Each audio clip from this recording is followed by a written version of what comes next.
क्या आपको पता है साल 2019 में एरिया 51 के राज को खोलने के लिए करीब 20 लाख लोगों ने स्टॉर्म एरिया 51 के इवेंट में पार्टिसिपेट किया। तो ऐसा क्या था एरिया 51 में जिसने 20 लाख लोगों को क्यूरियस कर दिया उसके राज को जानने के लिए। आज की इस वीडियो में हम सब कुछ कवर करने वाले हैं एरिया 51 से related. So this is humour hell and we are going to reveal area 51 secrets. आज इस वीडियो में हम एरिया 51 के बारे में ऐसी इन्फॉर्मेशन देंगे जो बड़े बड़े यूट्यूबर्स ने भी नहीं दी होगी, for example Mister Beast, Dhruv Rathee and फैक्टेक।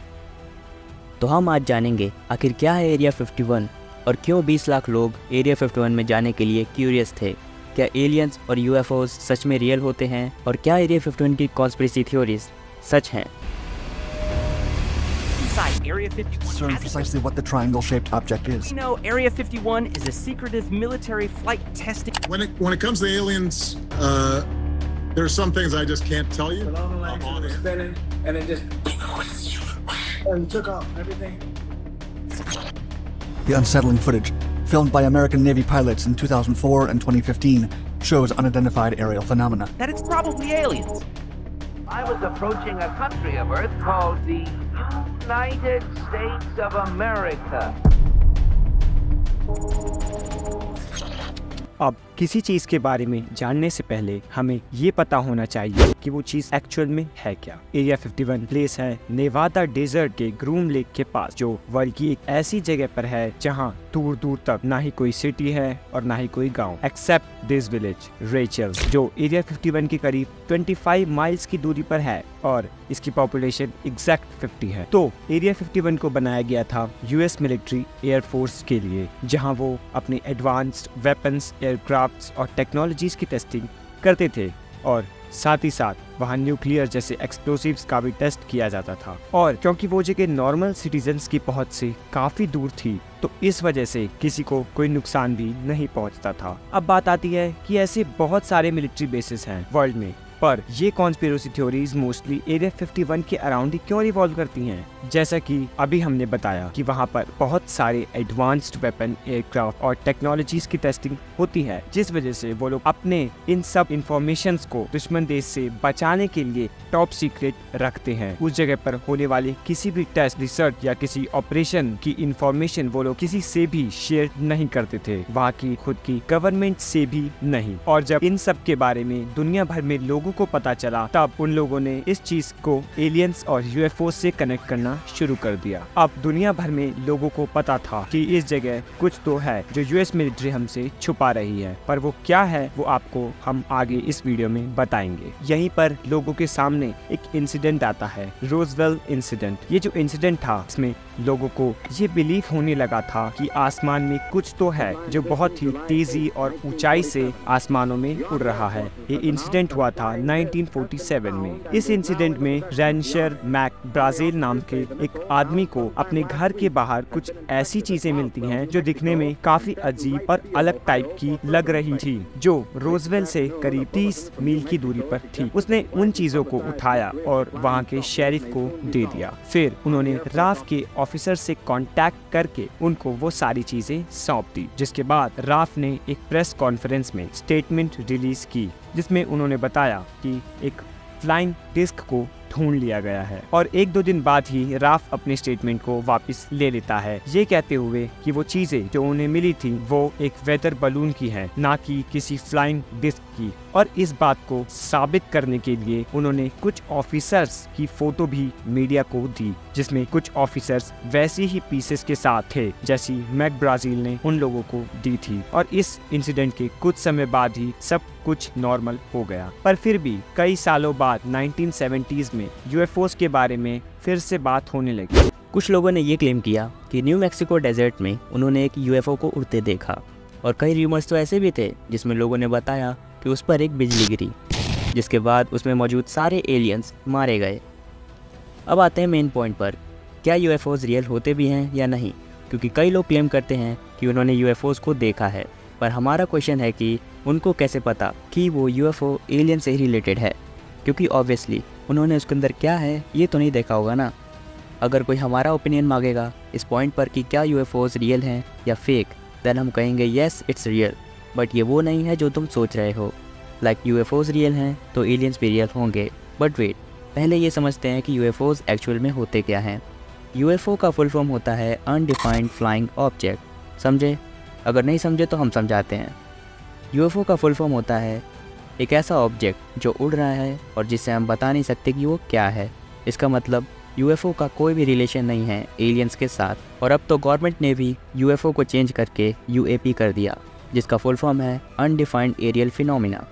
और ये नाम इसी वजह से चेंज किया गया था क्योंकि लोग यूएफओ को एलियन से रिलेट करने लग जाते थे। अब आप लोग सोच रहे होंगे कि जब कोई एलियंस ही नहीं है तो जो लोग यूएफओज को देखने का क्लेम करते हैं, क्या वो लोग झूठ बोल रहे हैं? तो इसका जवाब है नहीं, क्योंकि जैसा कि हमने वीडियो के स्टार्टिंग में बताया कि एरिया 51 में वो लोग एडवांस्ड एयरक्राफ्ट पर भी काम करते हैं।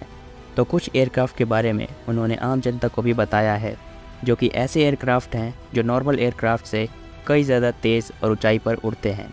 एग्जाम्पल के लिए आप इससे समझ सकते हैं, जो हमारे नॉर्मल एयरप्लेन्स होते हैं जिसमें लोग ट्रैवल करते हैं, वो मैक्स 10,000 फीट तक आसमान में उड़ता है, करीब 860 किलोमीटर पर आवर के हिसाब से। और वहीं अगर हम बात करें पावरफुल मिलिट्री एयरक्राफ्ट की, तो वो करीब 40,000 फीट की ऊंचाई और 2480 किलोमीटर पर आवर की स्पीड से उड़ती है। और अब अगर हम बात करें एरिया 51 में बनाए गए हाईली एडवांस्ड एयरक्राफ्ट की, तो वो करीब 60,000 फीट ऊंचाई और 4800 किलोमीटर की स्पीड से उड़ती है। ये इतनी फास्ट है कि इसकी रीडिंग को कोई भी रडार नहीं बता सकता। अब ऐसे सिचुएशन में इतनी ऊंचाई और इतनी तेज़ उड़ने वाली चीज़ को अगर लोग ग्राउंड लेवल से पहली बार देखेंगे तो जाहिर सी बात है उन्हें अपनी आंखों पर विश्वास नहीं होगा।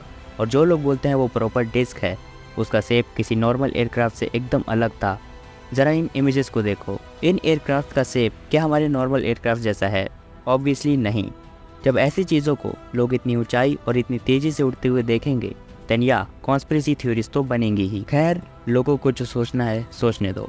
हम अपने अगले टॉपिक की तरफ बढ़ते हैं। इमेजिन करो आपकी स्क्रीन पर जितने नंबर्स हैं उतने लोग एरिया 51 की तरफ बढ़ रहे हैं, ये जानने के लिए कि आखिर क्या है एरिया 51 का सच, क्या छुपा के रखा है वहाँ पर, क्यों लोगों को वहाँ के बारे में कुछ नहीं बताया जाता। कुछ ऐसा ही हुआ था 17 सितंबर 2019 को। करीब 2 मिलियन के आसपास लोग एरिया 51 की तरफ पढ़ने वाले थे। पर ऐसा पॉसिबल कैसे है? ये पॉसिबल हुआ था इस पर्सन की वजह से, जिसका नाम होता है मैटी रॉबर्ट्स। इसने फेसबुक पेज पर एक इवेंट बनाया था जिसका नाम उसने storm area 51 they can't stop all of us रखा, जिसमें उसने लिखा अगर हम एक एक करके एरिया 51 के बारे में जानने की कोशिश करेंगे तो वो लोग हमें कुछ नहीं बताएंगे, इसीलिए हम झुंड में उन पर दबाव बनाएंगे ये जानने के लिए कि क्या छुपा रखा है एरिया 51 में। हालांकि ये फेसबुक इवेंट मजाक में बनाया गया था। उसमें झुंड में जाने के साथ साथ ये भी लिखा था कि अगर वो लोग हम पर हमला करेंगे तब हम नारुतो की तरह अपनी जान बचाकर भागेंगे। डरते बायो क्या चुतियापा है ये। इस इवेंट का क्रेज इतना ज्यादा बढ़ गया था कि देखते ही देखते उस इवेंट में करीब 2 मिलियन लोग आने के लिए तैयार हो गए। और जब ये बात मैटी रॉबर्ट्स के कंट्रोल के बाहर जाने लगी तब उसने एक स्टेटमेंट दी यूएस गवर्नमेंट को, जिसमें उसने कहा ये इवेंट मजाक में बनाया गया है और अगर एरिया 51 की तरफ लोग झुंड बनाकर जाते हैं तो वो मेरी जिम्मेदारी नहीं है। ये कहकर मैटी ने तो अपने हाथ खड़े कर लिए, पर उन 20 लाख लोगों का क्या जो एरिया 51 में जाने वाले थे। जैसा कि हमें पता है एरिया 51 ऐसी जगह पर है जहाँ दूर दूर तक ना ही कोई सिटी है और ना ही कोई गाँव। तो एरिया 51 के ऑफिसर्स ने सोचा अगर 2 मिलियन लोगों ने पार्टिसिपेट किया है तो ऐसी जगह जहां कोई रिसोर्सेज ही नहीं है वहां करीब 30,000 के आसपास ही आ पाएंगे और उन्होंने उसी हिसाब से वहां सिक्योरिटी का इंतजाम कर दिया। पर असलियत में 30,000 की जगह सिर्फ 6,000 के आसपास लोग आए और वो लोग आने के बाद किसी तरह की जबरदस्ती भी नहीं कर रहे थे। वो लोग आए और रात भर पार्टी करी। उनके पार्टी का थीम था एलियंस और इवेंट काफी पीसफुली बीता, किसी को प्रॉब्लम नहीं हुआ। पर इसमें गवर्नमेंट का भारी नुकसान हो गया। करीब $1 लाख मिलियन लगे थे उन्हें वो सिक्योरिटी बिठाने में। अब ये सब बातें तो हो गई बाहर की जो एरिया 51 से रिलेटेड थी। चलो अब एरिया 51 के अंदर की बात करते हैं। एक पर्सन है जिसका नाम बॉब लजार है और ये क्लेम करता है कि उसने एरिया 51 के पास वाले बेस S4 में काम किया है 1980s में, जिसमें वो बताता है कि उसे काम दिया गया था एलियन टेक्नोलॉजी पर रिसर्च करने के लिए। उसने ये भी स्टेटमेंट दी कि यूएस गवर्नमेंट के पास फ्लाइंग सॉसर्स हैं जो एंटी ग्रेविटेशनल फोर्स पर काम करती हैं। और उसने ये भी बताया कि ये एंटी ग्रेविटी एक खास तरह के एलिमेंट से निकलती है। 15 is a super heavy element, but it's a unique element. When it's exposed to radiation, it produces its own gravitational field, its own anti-gravitational field, and it's what's used to lift and propel the craft and create distortions around it. जिसका नाम moscovium है और उसका atomic number 115 है। और ये सच है कि ये एलिमेंट एग्जिस्ट करता है, पर बॉब लज़ार के दिए गए स्टेटमेंट से कुछ खास मेल नहीं खाता, क्योंकि ये एलिमेंट एग्जिस्ट तो करता है पर कोई एंटी ग्रेविटी फोर्स जैसा कुछ प्रोड्यूस नहीं करता।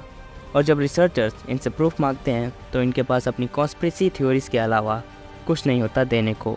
और इसके बैकग्राउंड का जब लोगों ने पता लगाया तब ये पता चला कि इसकी सारी डिग्रीज नकली हैं और इसका कोई रिकॉर्ड नहीं है रिसर्चर्स की फाइल्स में। अब सवाल ये आता है कि क्या बॉब लज़ार झूठ बोल रहा है, पर कोई ऐसा क्यों करेगा? क्यों वो बार बार आकर एलियन टेक्नोलॉजी की प्रेजेंस की बातें करता है? हम यहाँ पर 2 कंसाइजनेस लेकर चलते हैं। पहला, बॉब लेजर सफ़ेद झूठ बोल रहा है, और दूसरी ये काफ़ी इंटरेस्टिंग है क्योंकि इसमें इल्यूमिनाटीज भी इन्वॉल्व है। जैसा कि हम जानते हैं कि ये वर्ल्ड के सबसे पावरफुल लोगों का ग्रुप है जो इस वर्ल्ड को कंट्रोल करते हैं। तो ऐसी जगह के बारे में जिसके बारे में किसी को नहीं पता, वो इनको तो पता होगा ही। अगर कोई हमारी थ्योरी पूछे तो हम कहेंगे इट माइट बी पॉसिबल कि इसमें इल्यूमिनाटी इन्वॉल्व हो, क्योंकि बॉब लेजर ने जो लोगों को बताया उसके बाद से लोगों ने उस पर रिसर्च करना शुरू किया। तो क्या ये पॉसिबल नहीं है कि इल्यूमिनाटी ने बॉब लेजर से रिलेटेड उसके सारे प्रूफ्स को खत्म कर दिया हो जिससे उस पर कोई यकीन ना कर पाए? Well, nobody knows. अगर तुम लोगों को इल्यूमिनाटी के डार्क एंड डिस्टर्बिंग सीक्रेट्स के बारे में जानना है, then let us know in the comments. Till then तुम हमारी इस वीडियो को देख सकते हो जो इंटरनेट के डिस्टर्बिंग थिंग्स को कवर करती है।